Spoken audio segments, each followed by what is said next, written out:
Class 10, Chapter 3, Pair of linear equations in two variables. Exercise 3.1, question number 2. The coach of a cricket team buys 3 bats and 6 balls for Rs 3900. Later, she buys another bat and 3 more balls of the same kind for Rs 1300.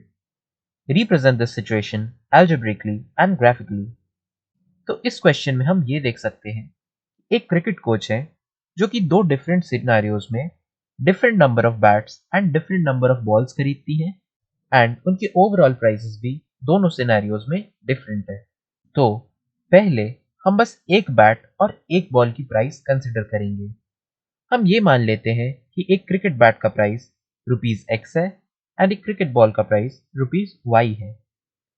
अब question के according पहले scenario में हमें ये दिया हुआ है कि वो 3 बैट्स एंड 6 बॉल्स खरीदती है Rs 3900। तो हम इसे ऐसे रिप्रेजेंट कर सकते हैं 3x + 6y = 3900।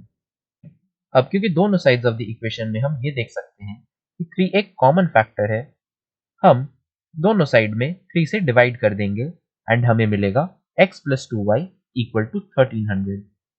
तो ये हमारे पहले सिनेरियो का एल्जेब्रिक रिप्रेजेंटेशन होगा।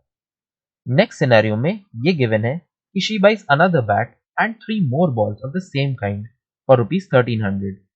इसका मतलब ये हुआ कि वो एक बैट और 3 बॉल्स खरीदती हैं। एक बैट का प्राइस x होगा एंड 3 बॉल्स की प्राइस 3y होंगी एंड इनका ओवरऑल प्राइस हो गया है 1300। सो x + 3y = 1300 हमारे दूसरे सिनेरियो का एल्जेब्रिक रिप्रेजेंटेशन है। अब अगर हमें इन दोनों इक्वेशंस को ग्राफिकल फॉर्म में दिखाना है तो हमें इन दोनों इक्वेशंस के कुछ सॉल्यूशंस लेने पड़ेंगे। उन सॉल्यूशंस को हमें xy प्लेन में प्लॉट करना पड़ेगा एंड फिर उन्हें जब हम ज्वाइन करेंगे तो हमें इन दोनों इक्वेशंस के ग्राफ मिल जाएंगे। तो पहले हम x + 2y = 1300 के पॉइंट्स निकालते हैं।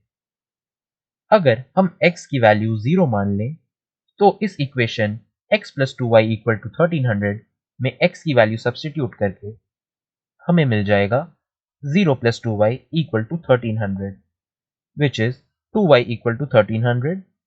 तो 1300 को हम 2 से डिवाइड कर देंगे एंड हमें मिलेगा y = 650। सिमिलरली अगर हम इस बार y की वैल्यू 0 पुट कर दें एंड इस इक्वेशन x + 2y = 1300 में इसकी वैल्यू सब्स्टिट्यूट करें तो हमें मिलेगा x + 0 = 1300 एंड x की वैल्यू हमें मिल गई 1300। So corresponding values of x and y हमारे पास आ गई 0 एंड 650 और 1300 और 0। तो हम इसे टैबुलर फॉर्म में रिप्रेजेंट कर देंगे। अब अगर हम नेक्स्ट इक्वेशन देखें विच इज x + 3y = 1300, इसमें भी हम सेम अप्रोच फॉलो करेंगे। पहले हम x की वैल्यू ले लेंगे 0 एंड इस इक्वेशन x + 3y = 1300 में x की वैल्यू सब्स्टिट्यूट कर देंगे। तो हमारे पास आएगा 0 + 3y = 1300 जिससे हमें y की वैल्यू मिल जाएगी 1300/3। सिमिलरली अब अगर हम y की वैल्यू 0 ले लें एंड उसे इस इक्वेशन में सब्स्टिट्यूट कर दें, हमारे पास आएगा x + 0 = 1300 और x = 1300।